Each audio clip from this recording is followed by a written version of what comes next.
ਬਿਸਮਿਲ੍ਲਾਹਿਰਰਹਿਮਾਨਿਰਰਹੀਮ। ਤੇ ਅੱਜ ਦੇ ਪੰਜਾਬੀ ਵੀਲੌਗ ਵਿੱਚ ਜੀ ਆਇਆਂ ਨੂੰ। ਸਭ ਤੋਂ ਪਹਿਲਾਂ ਤੇ ਤੁਹਾਡੇ ਕੋਲੋਂ ਇਸ ਗੱਲ ਦੀ ਮਾਫੀ ਮੰਗਣੀ ਹੈ ਕਿ ਪੰਜਾਬੀ ਵੀਲੌਗ ਦੇ ਸਿਲਸਿਲੇ 'ਚ ਬ੍ਰੇਕ ਆ ਗਈ, ਰਾਬਤਾ ਟੁੱਟ ਗਿਆ। ਇਹ ਰੋਜ਼ ਅਸਾਂ ਨਹੀਂ ਕਰ ਸਕੇ, ਕੁਝ ਮਸਰੂਫੀਆਤ ਇਹੋ ਜਿਹੀਆਂ ਸਨ, ਕੁਝ ਗੁੰਝਲਾਂ ਇਹੋ ਜਿਹੀਆਂ ਸਨ, ਮੁਕੱਦਮੇਬਾਜ਼ੀ ਤੇ ਹੋਰ ਕਈ ਕੁਝ ਰੌਲੇ ਨੇ, ਤੁਹਾਨੂੰ ਪਤਾ ਹੈ।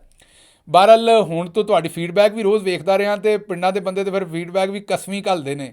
ਉਹ ਕੋਈ ਫੀਡਬੈਕ ਵੀ ਕੋਈ ਆਪ ਜਨਾਬ ਵਾਲੀ ਤਾਂ ਨਹੀਂ ਹੁੰਦੀ ਨਾ, ਉਹ ਠੁਕਵੀਂ ਫੀਡਬੈਕ ਹੁੰਦੀ ਹੈ। ਤੇ ਉਸ ਫੀਡਬੈਕ ਤੋਂ ਬਾਅਦ ਅਸਾਂ ਕੰਨਾਂ ਨੂੰ ਹੱਥ ਲਾ ਲਿਆ। ਤੁਹਾਡੇ ਨਾਲ ਵਾਅਦਾ ਹੈ ਕਿ ਹੁਣ ਇਹ ਜਿਹੜਾ ਪੰਜਾਬੀ ਵੀਲੌਗ ਹੈ ਇਹ ਰੋਜ਼ ਕਰਿਆ ਕਰਾਂਗੇ। ਇਹਦਾ ਸਿਲਸਿਲਾ ਤੁਹਾਡੇ ਨਾਲ ਬਰਕਰਾਰ ਰੱਖਾਂਗੇ ਤੇ ਰੋਜ਼ ਤੁਹਾਡੀ ਜ਼ੁਬਾਨ ਦੇ ਵਿੱਚ ਇਹ ਜਿਹੜੀਆਂ ਖਬਰਾਂ ਤੇ ਉਹਨਾਂ ਦੀਆਂ ਗੁੰਝਲਾਂ ਉਹ ਕੱਢ ਕੇ ਆਸਾਨ ਤਰੀਕੇ ਨਾਲ ਤੁਹਾਡੇ ਸਾਹਮਣੇ ਰੱਖਾਂਗੇ ਵੀ ਮਾਮਲਾ ਹੈ ਕੀ ਹੈ। ਅੱਜ ਦੀ ਖਬਰ ਜਿਹੜੀ ਹੈ ਉਹ ਇਹ ਹੈ ਕਿ ਸਾਡੀ ਪਿਆਰੀ ਬਾਜੀ ਮਰੀਮ ਨਵਾਜ਼ ਉਹ ਆ ਰਹੀ ਹੈ ਸਰਗੋਧੇ। ਅੱਛਾ, ਹੁਣ ਸੋਚ ਰਹੇ ਹੋਵੋਗੇ ਕਿ ਬਾਜੀ ਸਰਗੋਧੇ ਕਿਉਂ ਆ ਰਹੀ ਹੈ? ਮੀਨ ਬਾਜੀ ਨੇ ਹਿੰਦ ਸਿੰਧ, ਉਹ ਲੰਦਨ ਜਿੱਥੇ ਬਾਜੀ ਦੀ ਪਾਕਿਸਤਾਨ ਤੇ ਕੀ ਲੰਦਨ 'ਚ ਵੀ ਕੋਈ ਜਾਇਦਾਦ ਨਹੀਂ ਸੀ ਹੈਗੀ, ਉਹ ਵੀ ਛੱਡਿਆ, ਰਾਏਵਿੰਡ ਵੀ ਛੱਡਿਆ, ਹਰ ਸ਼ਹਿ ਛੱਡੀ। ਨਾਲ ਰਾਂਝੇ ਦਾ ਦਸ਼ਤ ਸੀ ਝੰਗ, ਉਹ ਵੀ ਛੱਡਿਆ ਬਾਜੀ ਨੇ, ਹਰ ਸ਼ਹਿ ਛੱਡ ਦਿੱਤੀ। ਨਾ ਫੈਸਲਾਬਾਦ ਗਈ ਬਾਜੀ, ਨਾ ਕੋਈ ਸਾਹੀਵਾਲ ਗਈ, ਨਾ ਉਕਾੜੇ ਗਈ, ਨਾ ਬਾਜੀ ਸਿਆਲਕੋਟ ਗਈ, ਨਾ ਬਾਜੀ ਇਸਲਾਮਾਬਾਦ ਗਈ। ਸਾਰਾ ਹਿੰਦ ਸਿੰਧ ਛੱਡ ਕੇ ਤੇ ਬਾਜੀ ਆ ਰਹੀ ਹੈ ਸਰਗੋਧੇ।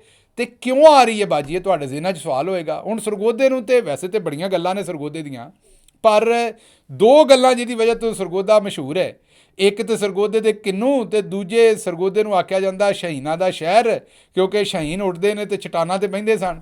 ਹੁਣ ਚਟਾਨਾਂ ਤੇ ਜ਼ਾਰੀ ਗੱਲ ਪਹਾੜੀਆਂ ਨਾਲ ਹੀ ਸਨ।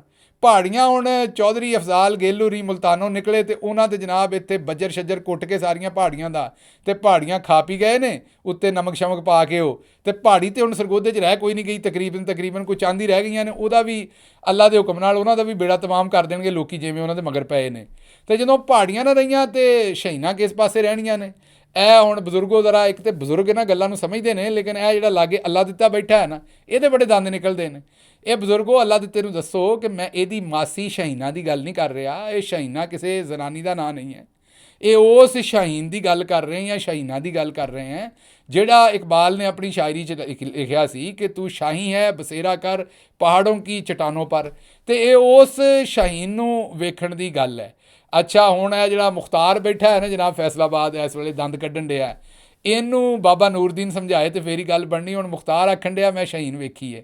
ਪੁੱਤਰ ਤੇਰੀ ਟਿੰਡ ਤੇ ਜਿੰਨੇ ਪੰਜੇ ਮਾਰੇ ਸਨ ਨਾ, ਠੂੰਗੇ ਮਾਰੇ ਸਨ, ਉਹ ਸ਼ਹੀਨ ਨਹੀਂ ਸੀ, ਉਹ ਇੱਲ ਸੀ ਪੁੱਤਰ। ਤੂੰ ਸ਼ਹੀਨ ਨਹੀਂ ਵੇਖੀ ਹੋਈ।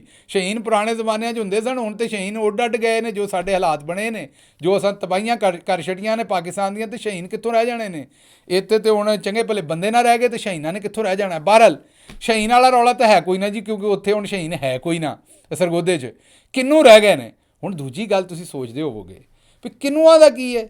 ਬਾਜੀ ਦੇ ਕੋਲ ਕਿਹੜਾ ਪੈਸੇ ਨਹੀਂ ਹੈਗੇ, ਜਾਂ ਕਿੰਨੂ ਲਿਆਉਣ ਵਾਲਾ ਕਿਉਂ ਨਹੀਂ ਹੈਗਾ? ਸਾਡਾ ਭਰਾ ਜਿਉਂਦਾ ਰਹੇ ਆਪਣਾ ਕੈਪਟਨ ਸਫਦਰ ਸਾਹਿਬ, ਉਹਨਾਂ ਨੂੰ ਕਿਹੜਾ ਹੋਰ ਕੋਈ ਕੰਮ ਹੈ? ਸਾਰਾ ਦਿਨ ਵਿਹਲੇ ਬੈਠੇ ਹੁੰਦੇ ਨੇ।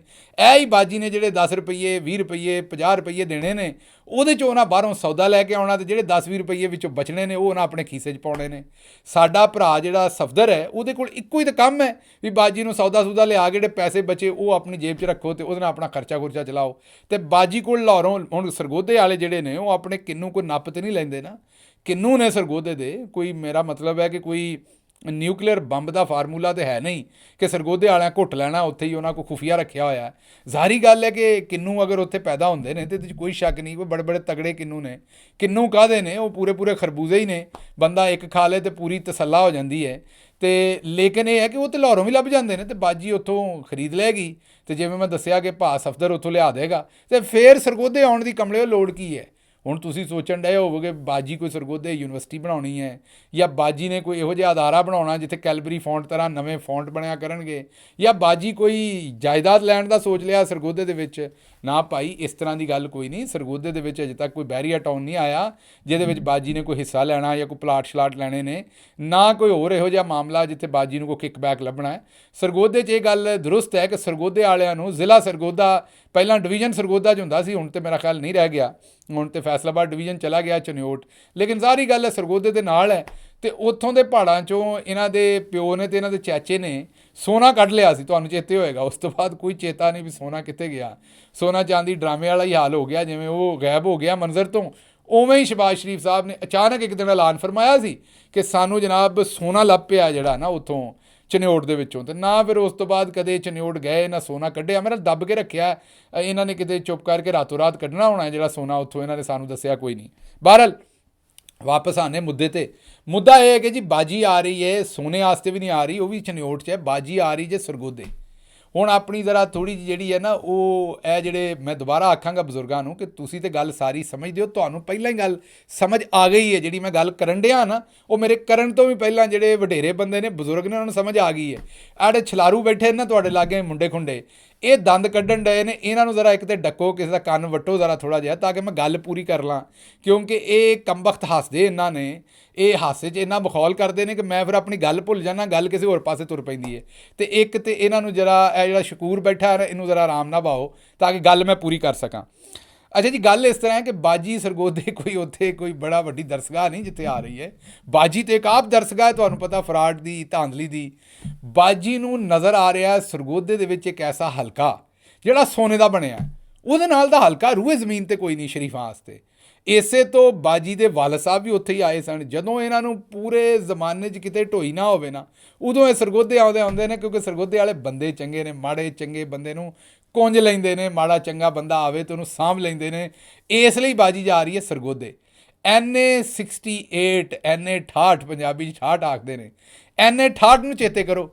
ਉੱਥੇ ਇੱਕ ਪੋਲਿੰਗ ਸਟੇਸ਼ਨ ਦਾ ਕਿੱਸਾ ਤੁਹਾਨੂੰ ਸੁਣਾਉਂਦੇ ਹਾਂ। ਇੱਕ ਪੋਲਿੰਗ ਸਟੇਸ਼ਨ ਦੇ ਉੱਤੇ ਟੋਟਲ ਜਿਹੜੇ ਵੋਟ ਸਨ ਨਾ, ਪੈਣ ਵਾਲੇ ਵੋਟ ਨਹੀਂ, ਜਿੰਨੇ ਟੋਟਲ ਬੰਦੇ ਸਨ ਉਹਨਾਂ 'ਚੋਂ ਮਰ ਵੀ ਗਏ ਹੋਣੇ ਨੇ ਕਈ।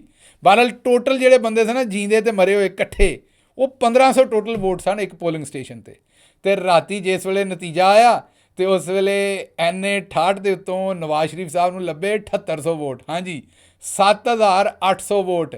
ਇਹ ਹੁਣ ਫਾਰਮੂਲਾ ਤੁਸੀਂ ਸਰਗੋਧੇ ਵਾਲੀ ਸਾਨੂੰ ਦੱਸੋਗੇ ਵੀ ਇਹ ਫਾਰਮੂਲਾ ਚੱਲਿਆ ਕੀ, ਇਹ ਕਿਵੇਂ ਚੱਲਿਆ ਤੇ ਕਿਵੇਂ ਗੱਲਬਾਤ ਬਣੀ। ਹੁਣ ਇਹ ਜਿਹੜੇ ਫੇਰ ਜਲਾਰੂ ਹੱਸਣ ਡਏ ਨੇ, ਇਹਨਾਂ ਨੂੰ ਕੋਈ ਬਜ਼ੁਰਗ ਹੀ ਦੱਸੇਗਾ ਕਿ ਬਾਈ, ਕੋਈ ਵਡੇਰਾ ਬੰਦਾ ਦੱਸੇਗਾ ਵੀ ਪੁੱਤਰ ਇਹ ਫਾਰਮੂਲਾ ਸਰਗੋਧੇ ਵਾਲਿਆਂ ਨੂੰ ਤਾਂ ਨਹੀਂ ਸੀ ਪਤਾ। ਇਹ ਵੀ ਸ਼ਰੀਫ ਨਾਲ ਹੀ ਇੰਪੋਰਟ ਕਰਕੇ ਲੈ ਕੇ ਆਏ ਹੋਣੇ ਨੇ। ਇਲਾਕਾ ਜ਼ਰਾ ਮਾਸੂਮ ਲੋਕਾਂ ਦਾ, ਤੇ ਉੱਥੇ ਉਹਨਾਂ ਨੇ ਆਪਣਾ ਜਿਹੜਾ ਨਾ ਜਿਹੜੀ ਆਪਣਾ ਮਾਮਲਾ ਕਰਨਾ ਸੀ ਉਹਨਾਂ ਉੱਥੇ ਰਲ ਮਿਲ ਕੇ ਕਰ ਲਿਆ। ਤੇ ਬਹਰਹਾਲ 1500 ਜਿੱਥੇ ਟੋਟਲ ਵੋਟ ਸਨ ਉੱਥੋਂ ਨਿਕਲੇ ਨੇ 6800 ਵੋਟ। ਹੁਣ ਰੌਲਾ ਕੀ ਬਣਿਆ? ਹੁਣ ਬਾਜੀ ਦਾ ਰੌਲਾ ਇਹ ਬਣਿਆ ਕਿ ਬਾਜੀ ਨੇ ਇਲੈਕਸ਼ਨ 'ਤੇ ਲੜਨਾ ਸੀ ਲਾਹੌਰੋਂ, ਲੇਕਿਨ ਬਾਜੀ ਜੇ ਇਲੈਕਸ਼ਨ ਲਾਹੌਰੋਂ ਲੜੇ ਤੇ ਉੱਥੇ ਕਦੇ ਸਨਮ ਜਵੇਦ ਅੱਗੋਂ ਜਿਹੜੀ ਹੈ ਉਹ ਚੁੰਡੀ ਵੱਢ ਦਿੰਦੀ ਹੈ ਬਾਜੀ ਨੂੰ, ਤੇ ਕਦੇ ਕੋਈ ਹੋਰ ਅੱਗੋਂ ਬਾਜੀ ਯਾਸਮੀਨ ਰਾਸ਼ਿਦ ਜਿਹੜੀ ਉਹ ਅੱਗੋਂ ਆ ਕੇ ਖਲੋ ਜਾਂਦੀ ਹੈ। ਹੁਣ ਮੈਨੂੰ ਦੱਸੋ, ਬਾਜੀ ਯਾਸਮੀਨ ਰਾਸ਼ਿਦ ਦੇ ਸਾਹਮਣੇ ਖਲੋਣਾ ਕੋਈ ਆਸਾਨ ਕੰਮ ਹੈ ਕਿਸੇ ਕੋਲੋਂ? ਉਹ ਵੈਸੇ ਹੀ ਸ਼ੇਰ ਲੱਗਦੀ ਹੈ ਵੇਖਣ ਨੂੰ। ਇਹਨਾਂ ਦਾ ਤਾਂ ਇੰਤਖਾਬੀ ਨਿਸ਼ਾਨ ਸ਼ੇਰ ਹੈ ਨਾ, ਇਹਨਾਂ ਦੇ ਬਿੱਲੀ ਦੇ ਉੱਤੇ ਉਹ ਰੰਗ ਰੂੰਗ ਕਰਕੇ ਤੇ ਸ਼ੇਰ ਬਣਾਇਆ। ਉਹ ਤੁਸੀਂ ਗੌਰ ਨਾਲ ਵੇਖੋ ਜ਼ਰਾ, ਸਾਡੀ ਜਿਹੜੀ ਆਪਾਂ ਹੈ ਆਪਣੀ ਡਾਕਟਰ ਯਾਸਮੀਨ ਰਾਸ਼ਿਦ, ਉਹਦੇ ਨਾਲ ਗੌਰ ਨਾਲ ਵੇਖੋ ਤੇ ਉਂਝ ਹੀ ਸ਼ੇਰ ਲੱਗਦੀ ਹੈ ਅੱਲਾ ਦੇ ਹੁਕਮ ਨਾਲ। ਹੁਣ ਬਾਜੀ ਵਾਸਤੇ ਤੇ ਇੱਕ ਡਰਾਉਣਾ ਖਾਬ ਬਣਿਆ ਹੋਇਆ ਹੈ ਲਾਹੌਰ। ਉੱਥੇ ਕਦੇ ਅੱਗੋਂ ਸਨਮ ਜਵੇਦ ਤੇ ਕਦੇ ਤੈਯਬਾ ਰਾਜਾ ਤੇ ਕਦੇ ਆਇਸ਼ਾ ਭੁੱਟਾ ਤੇ ਕਦੇ ਜਿਹੜੀ ਯਾਸਮੀਨ ਰਾਸ਼ਿਦ ਤੇ ਕਦੇ ਆਲੀਆ ਹਮਜ਼ਾ।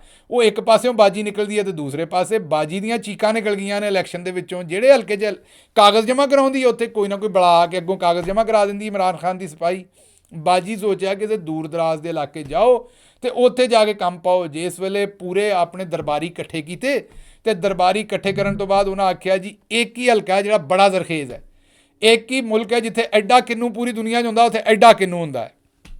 ਇਹ ਜਿਹੜਾ ਬੈਠਾ ਹੈ ਨਾ ਤੁਹਾਡੇ ਲਾਗੇ, ਐਡਾ ਰਮਜ਼ਾਨ ਦੀਨ ਬੈਠਾ ਹੈ, ਇਹਦੇ ਸਿਰ ਜਿਹੜਾ ਕਿੰਨੂ ਹੁੰਦਾ ਉੱਥੇ ਬਜ਼ੁਰਗੋ, ਤੇ ਇਹ ਐਡਾ ਕਿੰਨੂ ਜਿਹੜਾ ਸਰਗੋਧੇ ਦੇ ਵਿੱਚ ਹੁੰਦਾ ਹੈ। ਉਹਨਾਂ ਹਿਸਾਬ ਲਾਇਆ ਕਿ ਜਦੋਂ ਕਿੰਨੂ ਐਡਾ ਹੋ ਸਕਦਾ ਤੇ ਵੋਟ ਵੀ ਤਾਂ ਫਿਰ ਇੱਥੋਂ ਹਿਸਾਬ ਲਾਇਆ ਸੀ। ਜੇ ਇਹ ਸਾਇੰਸ ਸ਼ਰੀਫਾਂ ਨੇ ਇੱਥੋਂ ਕੱਢੀ ਸੀ ਕਿ ਜਿੱਥੇ ਆਮ ਸਾਈਜ਼ ਦਾ ਕਿੰਨੂ ਐਡਾ ਵੱਡਾ ਕੀਤਾ ਜਾ ਸਕਦਾ, ਉੱਥੇ 1500 ਵਾਲੇ ਪੋਲਿੰਗ ਸਟੇਸ਼ਨ ਦੇ ਉੱਤੋਂ 8000 ਵੋਟ ਵੀ ਕੱਢਿਆ ਜਾ ਸਕਦਾ, ਤੇ ਉਹ ਕਾਮਯਾਬ ਵੀ ਰਹੇ।